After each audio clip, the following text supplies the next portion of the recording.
Nous sommes réunis au nom du Père et du Fils et du Saint-Esprit. Que la gloire du Christ ressuscité, l'amour de Dieu le Père et la communion de l'Esprit Saint soient toujours avec vous. Nous avons part à la résurrection du Seigneur Jésus. Nous sommes les enfants de Pâques par le baptême qui nous a fait renaître à la vie nouvelle, à la vie qui jaillit du Christ ressuscité. Unis à tous les baptisés du monde, accueillons le signe de l'eau. Seigneur, Dieu Tout-Puissant, nous te rendons grâce pour cette eau. Tu l'as créée pour féconder la terre et donner à nos corps fraîcheur et pureté. Tu en as fait l'instrument de ta miséricorde. Par elle, tu as libéré ton peuple de la servitude et tu as étanché sa soif dans le désert. Par elle, ô sanctifié, quand Jésus fut baptisé au Jourdain, tu as renouvelé notre nature pécheresse dans le bain de la nouvelle naissance. Que cette eau nous rappelle notre baptême, qu'elle nous fasse participer à la joie des baptisés de Pâques.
Il nous rend dignes d'être des témoins du Christ ressuscité et de participer un jour au festin de son royaume. Amen.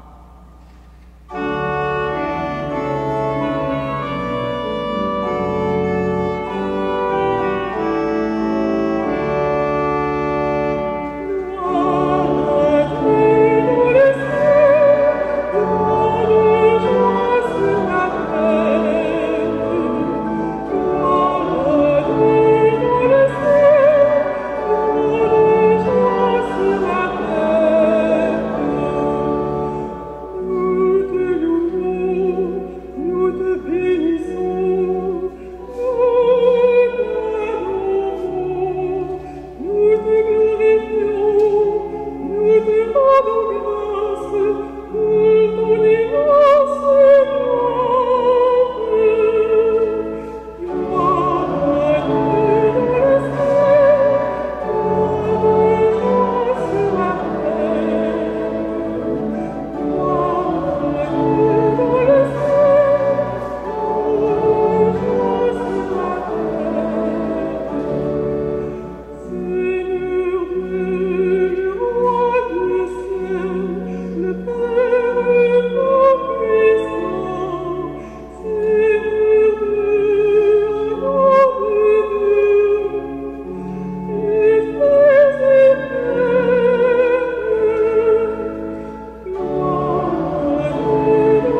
Seigneur. Garde à ton peuple sa joie, Seigneur, toi qui refais ses forces et sa jeunesse. Tu nous as rendu la dignité de fils et de filles de Dieu. Affermis-nous dans l'espérance de la résurrection par Jésus-Christ, ton Fils, notre Seigneur et notre Dieu, lui qui vit et règne avec toi dans l'unité du Saint-Esprit, maintenant et pour les siècles des siècles. Je vous invite à rester debout. Nous allons ce matin, comme nous le faisons tous les dimanches de cette période, accueillir solennellement l'Évangile, l'évangéliaire. Et l'Évangile représente vraiment Jésus-Christ, la parole de Dieu, et par l'évangéliaire, c'est toutes les paroles et toutes les actions de Jésus que nous reconnaissons et que nous essayons de faire nôtre. Et par respect pour Jésus-Christ, nous allons maintenant accueillir solennellement l'évangéliaire.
Lecture du livre des Actes des Apôtres.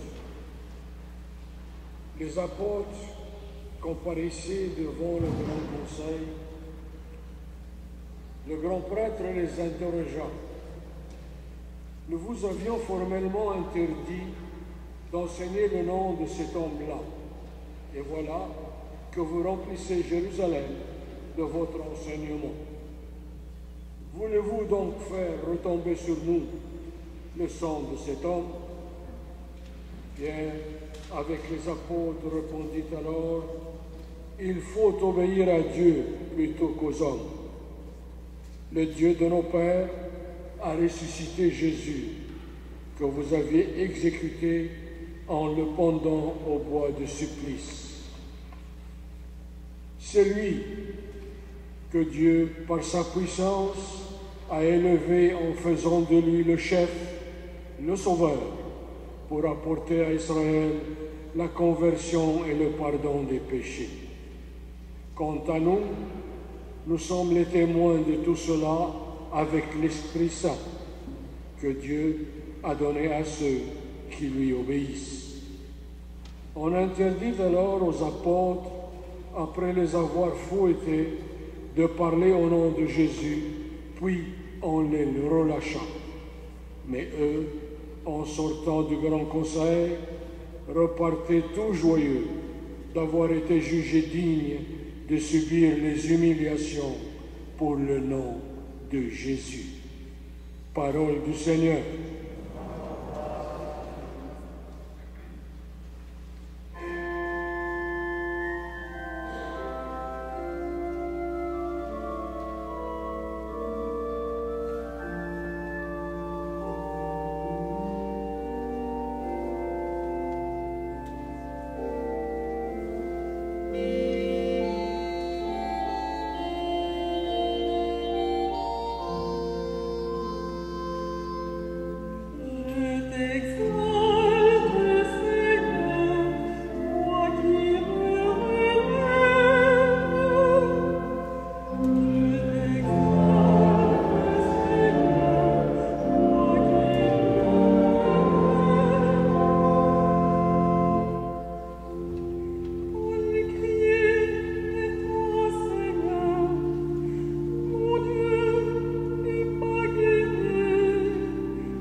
Lecture de l'Apocalypse de Saint Jean.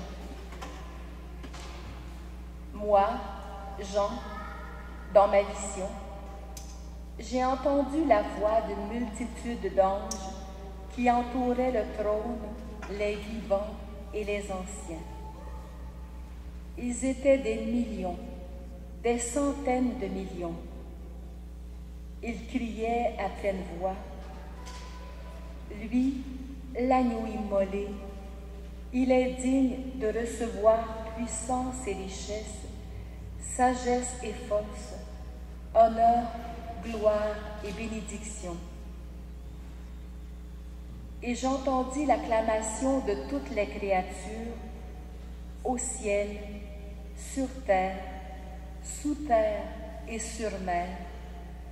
Tous les êtres qui s'y trouvent proclamaient: à celui qui siège sur le trône et à l'agneau, bénédiction, honneur, gloire et domination pour les siècles des siècles. Et les quatre vivants disaient Amen. Et les anciens se prosternèrent pour adorer. Parole du Seigneur.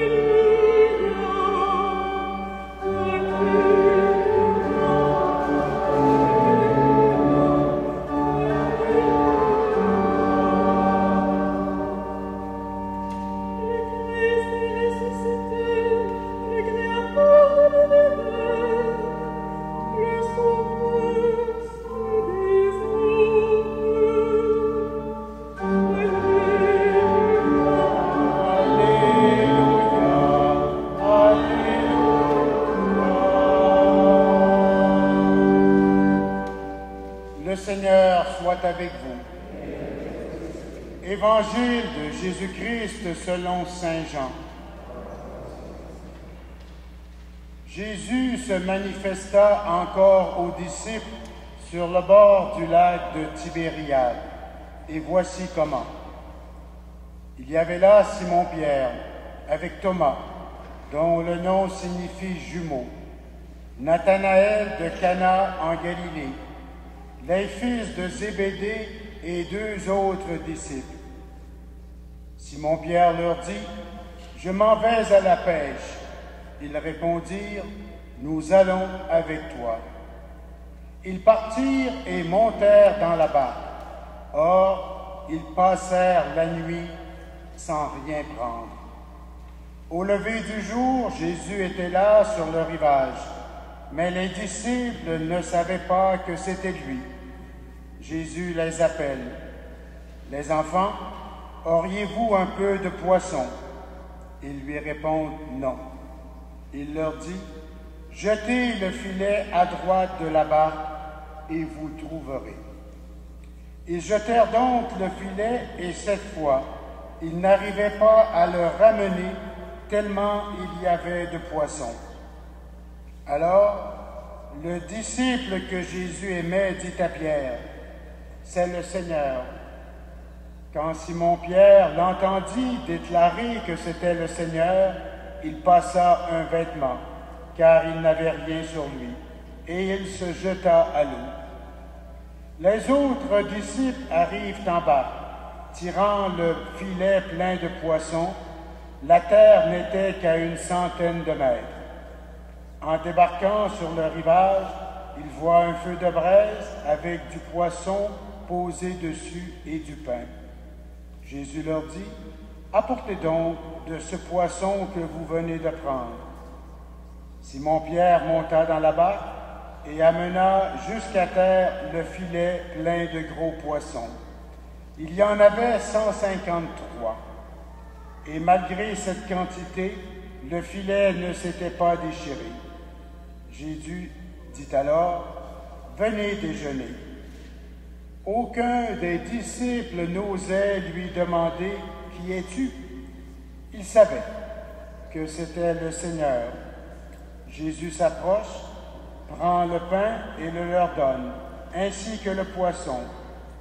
C'était la 3e fois que Jésus, ressuscité d'entre les morts, se manifestait à ses disciples.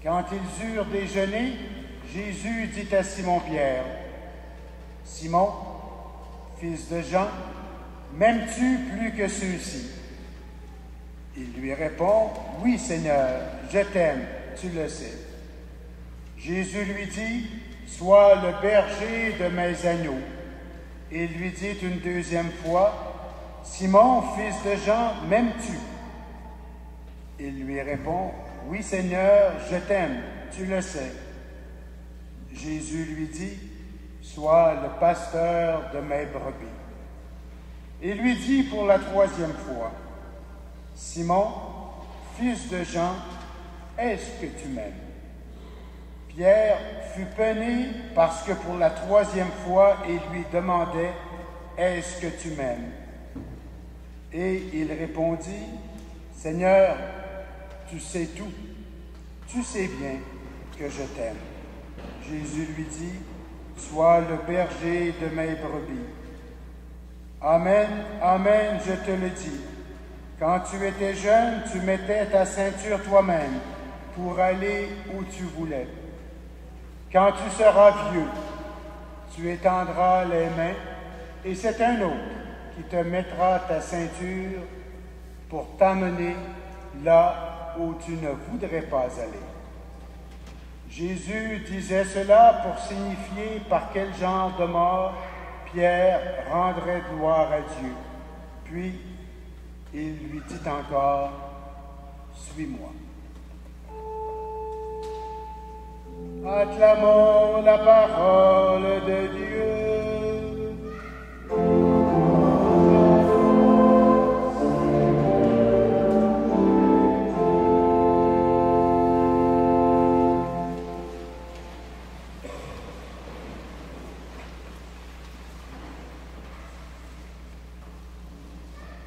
La première lecture que nous venons d'entendre, ainsi que celle de l'Évangile, nous rapporte des événements majeurs du début de la vie de l'Église et dont les enseignements sont encore aujourd'hui d'une très grande pertinence pour nous, disciples du Christ, qui vivons à plus de 2000 ans de distance de ces événements qu'ont connus les premières personnes qui ont suivi le Christ et qui ont cru en lui. Dans ce récit de l'Évangile, nous constatons que Jésus se manifeste aux disciples qui pêchent au lac de Tibériade. Depuis sa mort et sa résurrection, Jésus s'est manifesté à quelques reprises aux apôtres et aux disciples, lesquels étaient assez découragés depuis sa mort sur la croix. On peut les comprendre assez facilement. Celui en qui ils avaient mis leur confiance, celui qu'ils avaient choisi de suivre, finit sur une croix comme un malfaiteur. Celui en qui ils avaient mis leur espérance et qui leur parlait de Dieu son Père et de son message d'amour pour l'humanité, finit apparemment sa vie misérablement. Jésus avait pourtant annoncé sa résurrection, mais avouez que ce n'est pas facile à comprendre, à bien saisir. J'aimerais attirer votre attention sur 2 points. Ceux qui avaient suivi Jésus sont d'une part, mais découragés par la suite des événements, et d'autre part, ils ne reconnaissent pas facilement le Seigneur ressuscité lorsqu'ils le rencontrent lors des diverses apparitions qui ont lieu après sa résurrection.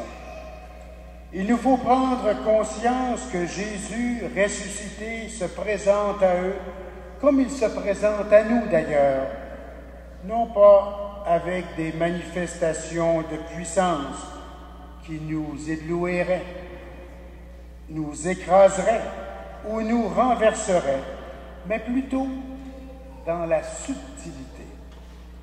Ce n'est que progressivement que les disciples le reconnaissent.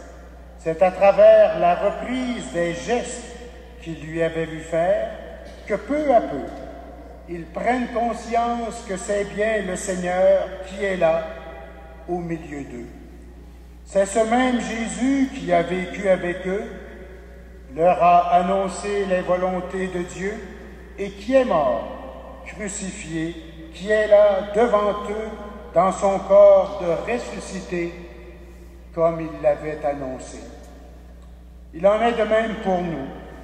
Nous le reconnaissons petit à petit tout au long de notre vie, surtout si nous savons être à son écoute, si nous savons le découvrir dans les approches qu'il nous fait, dans les événements souvent banals de notre vie quotidienne, dans les personnes avec qui nous entrons en relation. La présence du Seigneur est discrète dans le monde, mais néanmoins, elle est là, réellement opérante et efficace.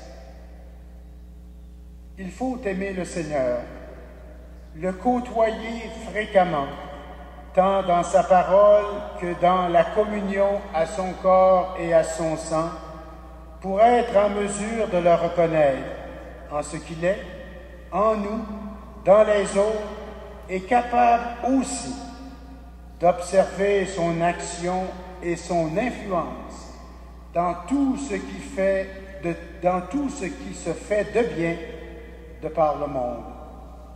Notons que c'est le disciple que Jésus aimait, celui qui avait une relation plus personnelle avec Jésus, qui le reconnaît en premier et qui dira à Pierre et aux autres, c'est celui qui les interpelle depuis le rivage du lac, c'est bien le Seigneur.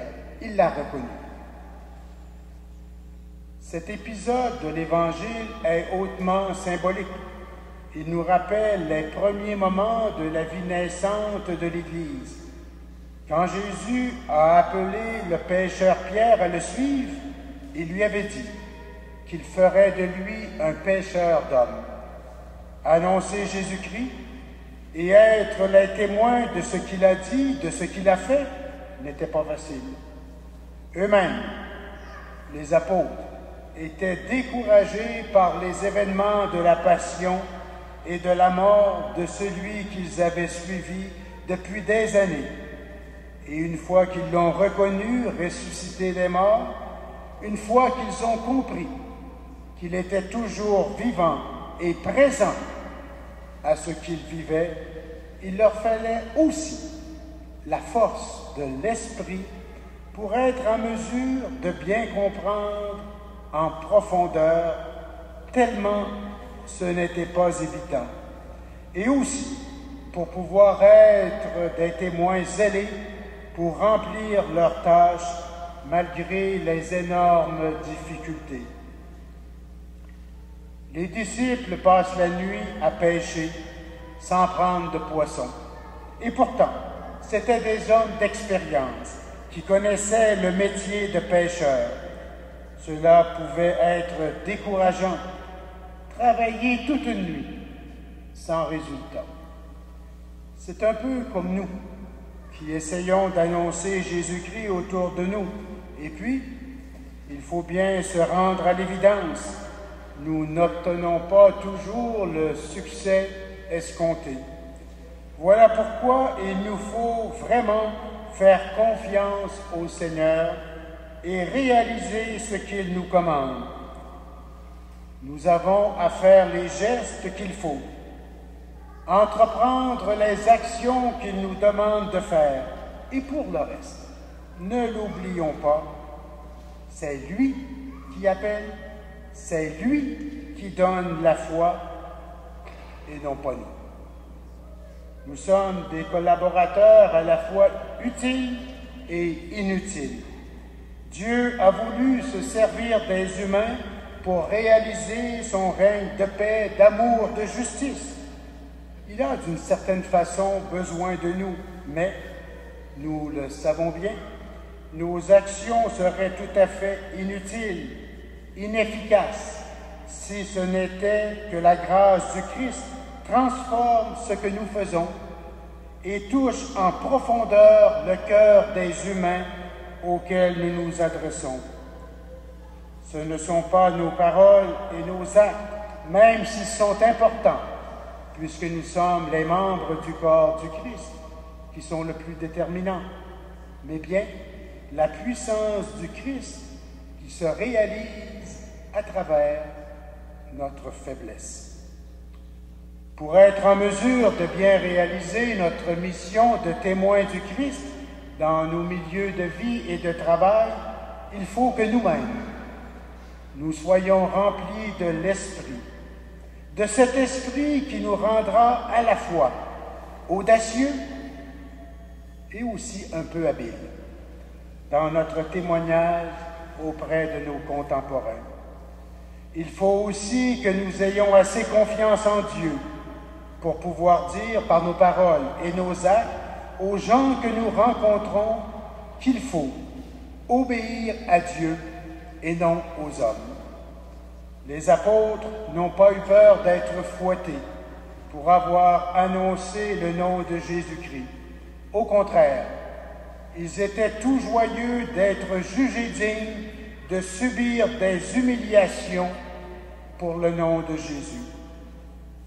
Il n'y a pas de danger imminent dans notre société et à notre époque que nous soyons fouettés ou torturés pour notre foi. Mais nous pouvons quand même souffrir de certaines situations dans lesquelles nous nous trouvons en tant que croyants et croyantes.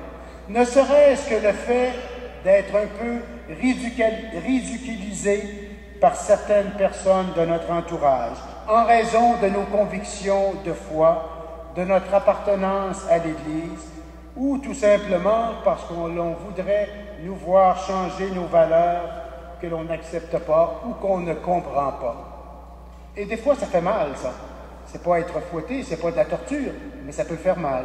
Surtout quand ça vient de personnes que l'on connaît bien, de personnes que l'on aime, qui nous aiment, mais qui nous ridiculisent sur la question de la foi. Soyons forts et fermes dans nos convictions. Demandons à l'Esprit au cours de cette Eucharistie de nous assister quand nous serions tentés par le doute ou par le découragement, afin que nous puissions réellement dire par nos paroles et nos actes, à l'exemple de Pierre et des apôtres, il faut obéir à Dieu plutôt qu'aux hommes. Amen.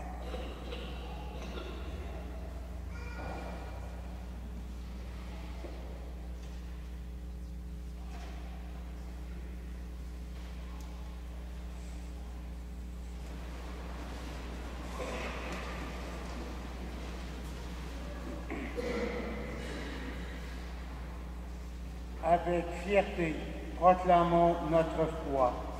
Je crois en Dieu, le Père Tout-Puissant, Créateur du ciel et de la terre, et en Jésus-Christ, son Fils unique, notre Seigneur, qui a été conçu du Saint-Esprit, est né de la Vierge Marie, a souffert sous Ponce Pilate, a été crucifié, est mort et a été enseveli, est descendu aux enfers le troisième jour, est ressuscité des morts, est monté aux cieux, est assis à la droite de Dieu le Père Tout-Puissant, d'où il viendra juger les vivants et les morts. Je crois en l'Esprit Saint, à la Sainte Église catholique, à la communion des saints, à la rémission des péchés, à la résurrection de la chair. Le Christ ressuscité s'est manifesté le matin de Pâques, et il continue de se faire bien présent et vivant au cœur de chacune de nos vies. Tournons-nous vers lui afin qu'il intercède auprès du Père de toute bonté.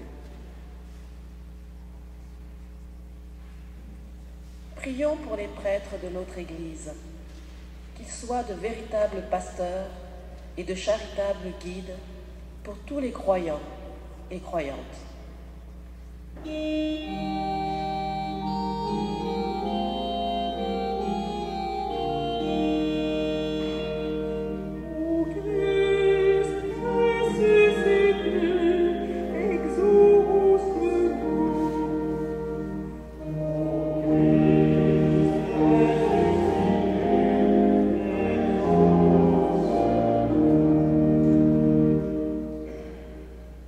Pour les personnes qui ont perdu la foi, qu'elles rencontrent de vivants témoins du ressuscité qui redonnent le goût de la vie et de la foi.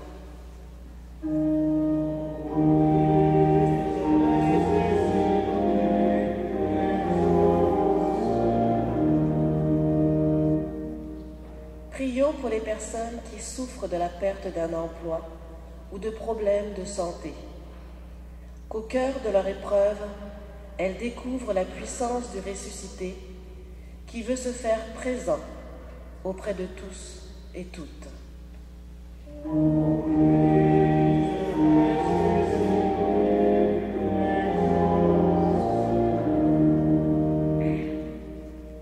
Prions pour notre communauté, qu'elle soit le lieu vivant de la rencontre du ressuscité.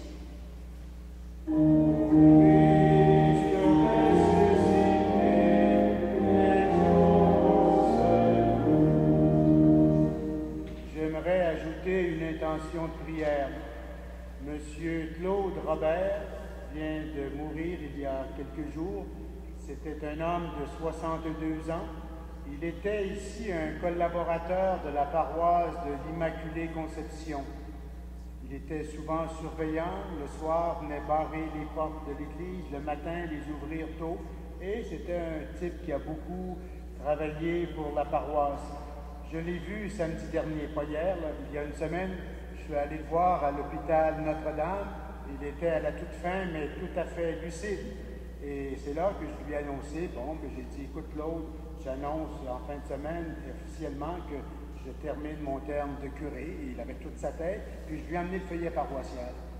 Je lui ai dit, tu te feras lire ça par quelqu'un tout à l'heure. Après ça, je lui ai donné, parce qu'il m'avait demandé par M. Groux, un confrère chevalier de Colomb, de recevoir le sacrement de l'onction des malades.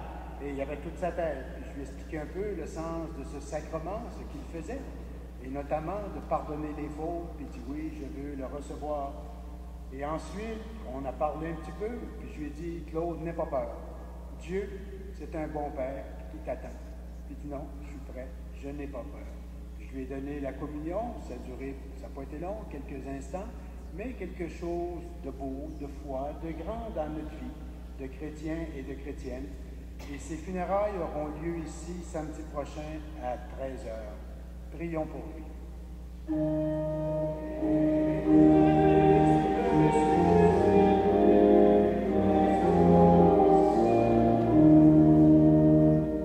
Dieu de la vie, présent au cœur de nos peines et de nos joies, accueille avec bonté la prière de tes enfants et daigne les exaucer par Jésus, le Christ notre Seigneur, qui règne avec toi et l'Esprit pour les siècles des siècles.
venons ensemble au moment d'offrir le sacrifice de toute l'Église. Accueille, Seigneur, les dons de ton Église en fête. Tu es à l'origine d'un si grand bonheur qu'ils s'épanouissent en joie éternelle par Jésus-Christ, ton Fils, notre Seigneur et notre Dieu, lui qui vit et règne avec toi dans l'unité du Saint-Esprit, maintenant et pour les siècles des siècles. Le Seigneur soit avec vous. Élevons notre cœur. Rendons grâce au Seigneur notre Dieu. Vraiment, il est juste et il est bon de te glorifier, Seigneur, en tout temps, mais plus encore en ces jours où le Christ, notre Père, a été immolé.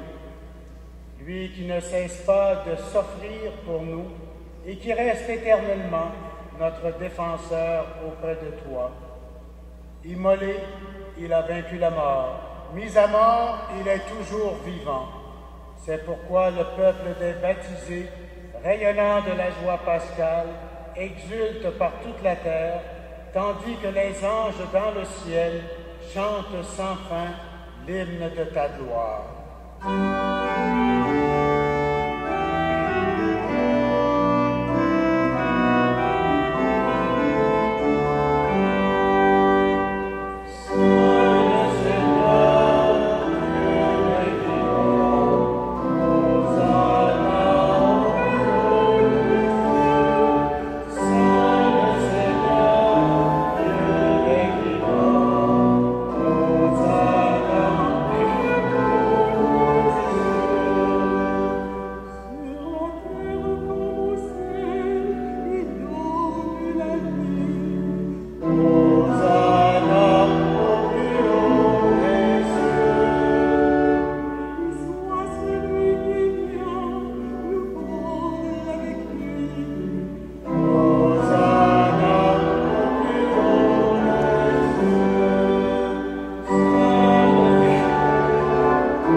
Sanctifie ces offrandes en répandant sur elles ton esprit, qu'elles deviennent pour nous le corps et le sang de Jésus le Christ, notre Seigneur.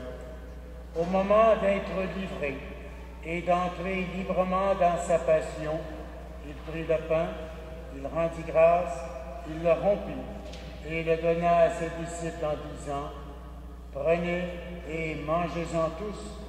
Ceci est mon corps livré pour vous. »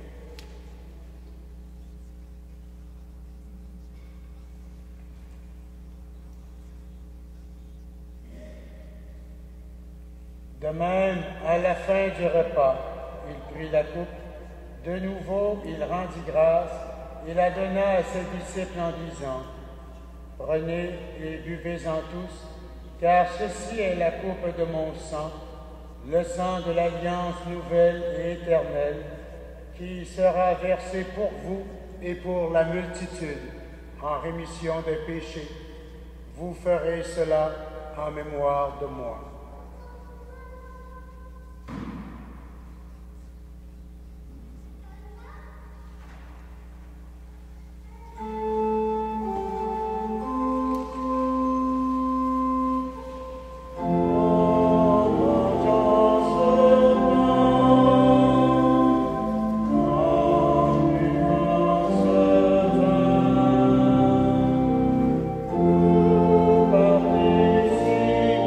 Participons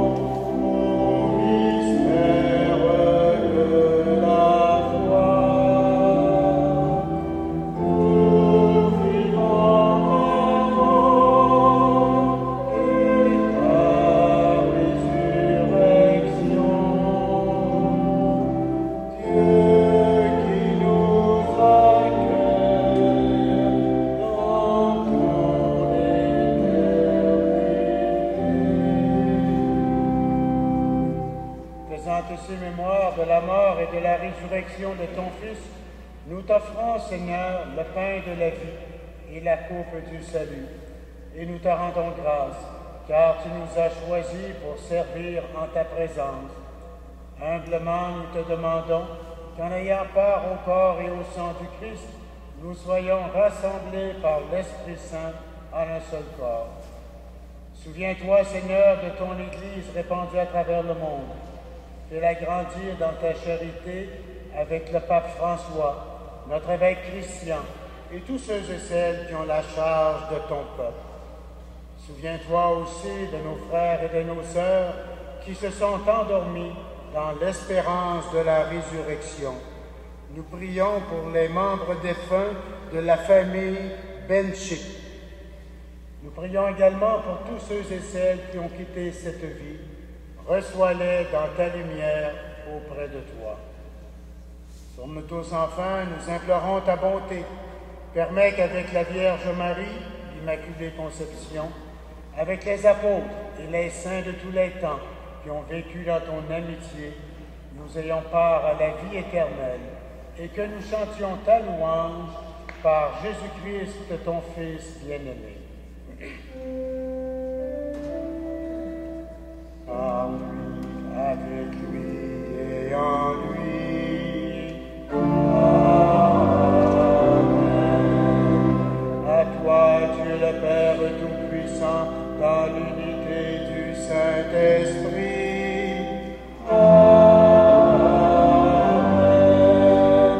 Tout honneur et toute gloire pour les siècles des siècles.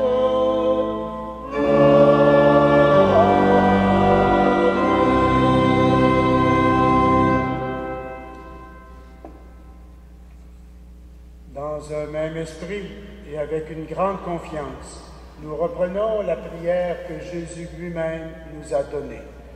Notre Père, qui es aux cieux, que ton nom soit sanctifié, que ton règne vienne, que ta volonté soit faite sur la terre comme au ciel. Donne-nous aujourd'hui notre pain de ce jour. Pardonne-nous nos offenses, comme nous pardonnons aussi à ceux qui nous ont offensés. Et ne nous soumets pas à la tentation. Délivre-nous de tout mal, Seigneur, et donne la paix à notre temps. Par ta miséricorde, libère-nous du péché. Rassure-nous devant les épreuves, en cette vie où nous espérons le bonheur que tu promets et l'avènement de Jésus-Christ, notre Sauveur.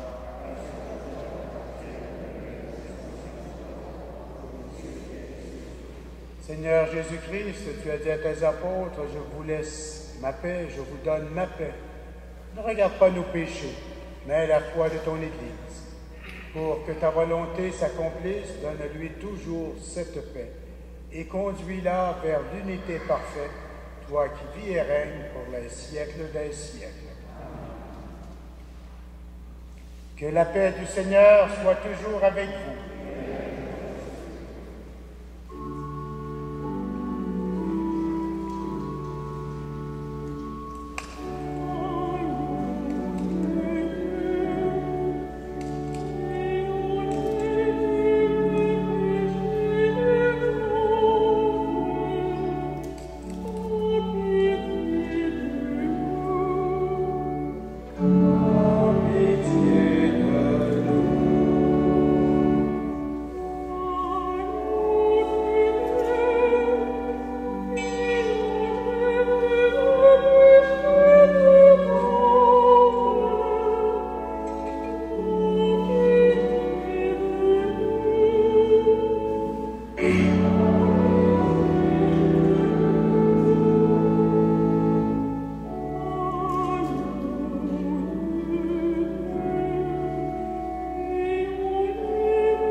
Seigneur, voici l'agneau de Dieu, celui qui enlève le péché du monde.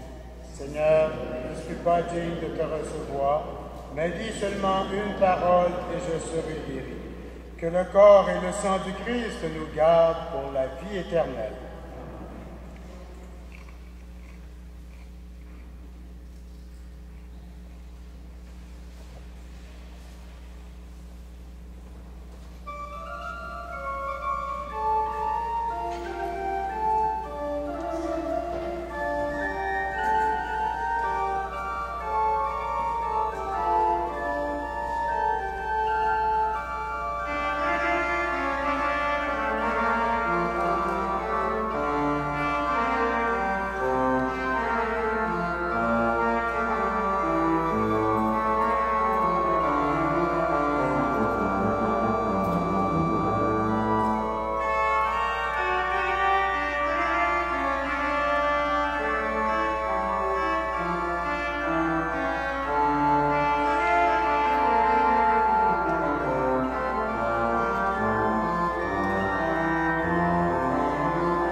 Bonjour à vous tous. Vous avez sans doute eu l'occasion de prendre connaissance de la lettre de notre pasteur et curé, le Père Bernardiste, parue la semaine dernière dans le feuillet paroissial. Dans cette lettre, le Périste nous faisait part de sa décision de ne pas solliciter ni accepter un nouveau terme de curé à la fin de son mandat actuel, qui se terminera le 31 août prochain. À titre de président du comité paroissial de pastoral de l'Immaculée Conception, le CPP, j'invite ceux et celles qui le désireraient à se joindre au conseil de fabrique et au CPP afin de déterminer les caractéristiques que nous aimerions retrouver dans notre futur pasteur. Une lettre sera préparée à partir de ces caractéristiques et transmise à Monseigneur Lépine au début de mai prochain. Cette rencontre aura lieu samedi matin, le 27 avril, à 9h30, ici au presbytère, et les détails ainsi que ce que je viens de vous lire, se trouve dans le feuillet paroissial d'aujourd'hui.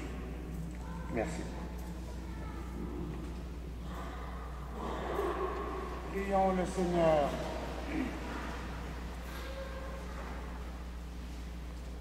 Regarde avec bonté, Seigneur, le peuple que tu as rénové par tes sacrements. Accorde-nous de parvenir à la résurrection bienheureuse, toi qui nous as destinés à connaître ta gloire, par Jésus-Christ, ton Fils, notre Seigneur et notre Dieu, lui qui vit et règne avec toi dans l'unité du Saint-Esprit, maintenant et pour les siècles des siècles. Comme je vous l'annonçais la semaine dernière, c'est aujourd'hui le moment de l'année pour la quête annuelle pour le diocèse de Montréal. Cette quête sert à financer les services diocésains qui sont nombreux et dont nous profitons ici à l'Immaculée Conception. Alors, au sortir de l'Église, quelqu'un recueillera vos dons et si certains n'ont pas l'argent qu'il faut, je ne sais pas, vous pouvez prendre une enveloppe, faire votre don et la jeter dans la quête régulière la semaine prochaine.